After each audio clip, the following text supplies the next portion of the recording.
একবার অনির্বাণের কাছে আসবো। অনির্বাণ, আমি কোন দলের আপনি সমর্থক, আপনি কোন দলের হয়ে কথা বলবেন সেগুলো ভুলে যান। প্লিজ একবার ভাবুন যে আপনার বাড়ির কোনো মেয়ের সঙ্গে এই ধরনের ঘটনা ঘটেছে, এই অভয়া যদি আমি হই বা আমার বোন হয়, তাহলে কি সত্যি আপনার মনে হয় না যা যা হচ্ছে, যা যা চোখে আঙুল দিয়ে দেখানো হচ্ছে যে হ্যাঁ গরমিল আছে, এই গরমিলগুলো কি সত্যি মেনে নিতে অসুবিধা হয়? দেখুন, মেনে নিতে অসুবিধা হতো না যদি না গরমিল দেখানোর নামে ফেক নিউজ তার বান ডাকতো। সোশ্যাল মিডিয়াতে তো হয়েইছে, সোশ্যাল মিডিয়াকে অত গুরুত্ব দিচ্ছি না, কিন্তু মেইন স্ট্রিম মিডিয়া বলে যারা প্রমাণিত, তারা একটা সময় ছিল যখন আর যাই করুক, যে পক্ষই নিক, তারা মিথ্যা তথ্য দিত না।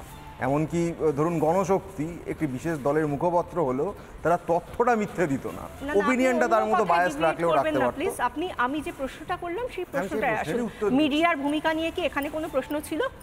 একদম ছিল, সে ভীষণভাবে রয়েছে, শুধু ছিল না, রয়েছে, পাস্ট টেন্স নয়, প্রেজেন্ট টেন্স এবং ফিউচারেও চলবে। যে সুবর্ণ গোস্বামীর কথা উঠে এলো, উনি তো প্রমাণিত মিথ্যাবাদী। তিনি 150 গ্রাম নিয়ে যা শুরু করেছিলেন, তার ডাক্তার কমিউনিটি থেকে তাকে যে ভাষায় বিরোধিতা করা হয়েছে, তিনি এখন সেই নিয়ে আর বিশেষ উচ্চবাচ্য করেন না। যাই হোক, দ্বিতীয় কথা হচ্ছে আচ্ছা সুবর্ণ গোস্বামীর 150 গ্রাম নিয়ে আপনি বলছেন, এবার আপনি আরো নির্দিষ্ট করে বলুন তো, যখন পুলিশের তরফ থেকে বলা হলো যে আত্মহত্যা করা হয়েছে, তারপর বলা রিয়েলি আচ্ছা আচ্ছা পুলিশের তরফ আপনারা যে কল রেকর্ড আপনারা চালিয়েছেন, ইউডি কেন রেজিস্টার করা হলো? ইউডি কেন রেজিস্টার করা হয়েছিল? কেন টাকা দেওয়া হয়েছিল? কেন ডিসি নর্থ গিয়ে তার বাড়িতে যখন মেয়ে শুয়ে রয়েছে, মেয়ের মৃতদেহ, তার পাশে গিয়ে কেন টাকা অফার করেছিল একটা খামে? কিসের জন্য? মৃত বাবার কাছে গিয়ে টাকা অফার করা কোন এথিক্স এটা পুলিশের? কিসের জন্য? কি ধামাচাপা দেওয়ার জন্য? অনির্বাণ, দেখুন এথিক্সের প্রশ্ন তুললেন তো, আমি এটা বলতেই পারতাম। এথিক্সের প্রশ্ন তুললাম না, একদম ডাইরেক্ট কোশ্চেন করেছি, ডাইরেক্ট উত্তর চাই। হ্যাঁ, ডাইরেক্ট উত্তরটাই দিচ্ছি। প্রথমটা কি ছিল জানো?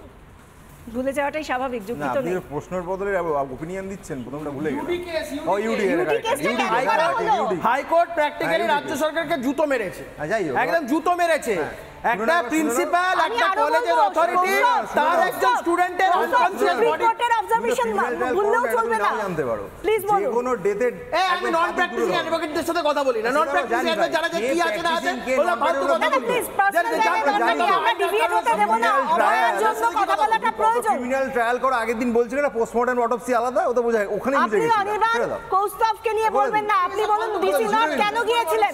কৌস্তভ প্লিজ, তুমি বলে এই প্রোগ্রামই বলেছি, ডিসি নট কেন গিয়েছিলেন টাকার খাম নিয়ে? ভিডিও আছে, ভিডিও ডিসি নট কেন গিয়েছিলেন টাকার খাম নিয়ে? পরিষ্কার প্রশ্ন, শুনতে না পেলে অন্য বিষয়, শুনতে পেলে বলুন। আপনি জিজ্ঞাসা করেন, উত্তরটা শুনুন। হ্যাঁ ইউডি বলুন, বলুন। ডেথ দু রকম, ন্যাচারাল আর ন্যাচারাল। যে কোনো ক্ষেত্রে পুলিশ প্রথমে ইউডি কেসই ফাইল করে। আর যেখানে দেখা যাচ্ছে খুন হয়েছে সেখানে কি করে? যেখানে দেখা যাচ্ছে খুন হয়েছে সেখানে কি করে? 25টা সম্পূর্ণ মিথ্যা কথা বলছে, সম্পূর্ণ মিথ্যা কথা বলছে। ওনার কোনো আইডিয়া নেই what is the difference of UD case. সম্পূর্ণ মিথ্যা কথা বলছে, দর্শকদের সম্পূর্ণ মিথ্যা কথা বলছে। আমি 200 থেকে 300 ইউডি কেস করেছি। ইউডি কেস একটা ডেড বডি পাওয়া যাচ্ছে চেনা, সেখানে বলছে ইউডি কেস হবে, আননেচারাল ডেথ বলছে। আজকে একটা ডেড বডি পাওয়া যাচ্ছে, পরিচিত এক ডাক্তার, সেই ডাক্তারকে সে চেনে। আজকে রক্তাক্ত অবস্থায় সে আননেচারাল ডেথ হয়। উনি কি উল্টোপাল্টা কথাবার্তা বলছেন? আপনারা কেন আলাদা করছেন মানুষকে? ভুল ইনফরমেশন দিচ্ছে, টোটালি ভুল ইনফরমেশন দিচ্ছে। আননেচারাল ডেথ অভয়ার পরিবারের তরফ থেকে কি বলা হচ্ছে ডিসি নর্থের বিরুদ্ধে, ডিসি সেন্ট্রালের বিরুদ্ধে? শোনাবো, শুনুন। তার ভাই রক্তাক্ত অবস্থায় আননেচারাল। যখন আমার মেয়ের দেহ আমার ঘরে সাহিত্য ছিল, তখন ডিসি নর্থ আমাদের ঘরের একটা গলিতে ঢুকে ঘরের ভেতরে তিনি আমাকে টাকা দেওয়ার চেষ্টা করেন, এবং তার যা জবাব দেওয়ার আমরা সঙ্গে সঙ্গে সেই জবাবটা দিয়ে দিই। ডিসি সেন্ট্রাল ইন্দিরা মুখোপাধ্যায় বারবার প্রেস মিট করে করে মিথ্যা কথা বলছে, মিথ্যাচার করছে। কারণটা কি? গরম হয়ে যায় জীবনে কোনদিন একটা ডেড বডি রাখেনি, মার্কেট বাবা কি বললেন? সরাসরি বলছেন এরা মিথ্যা কথা বলছেন। এরকম একটা পুলিশ সিস্টেম আমরা ইউডি কেস রেজিস্টার হওয়ার পর যখন ইনকোয়েস্ট হবে, আমি জানি না আপনারা কি করে এই কথা বলেন। সেকশন অ্যাড হবে, এফআইআর হবে, আপনারা আইনের কচকচি শোনাবেন। মানুষ এগুলো মানবে, মানুষ এগুলো মানবে। যেখানে 25টা ইনজুরি, টোটাল 9টা ইনজুরি বাইরে থেকে দেখা যাচ্ছে, সেখানে ইউডি কেস।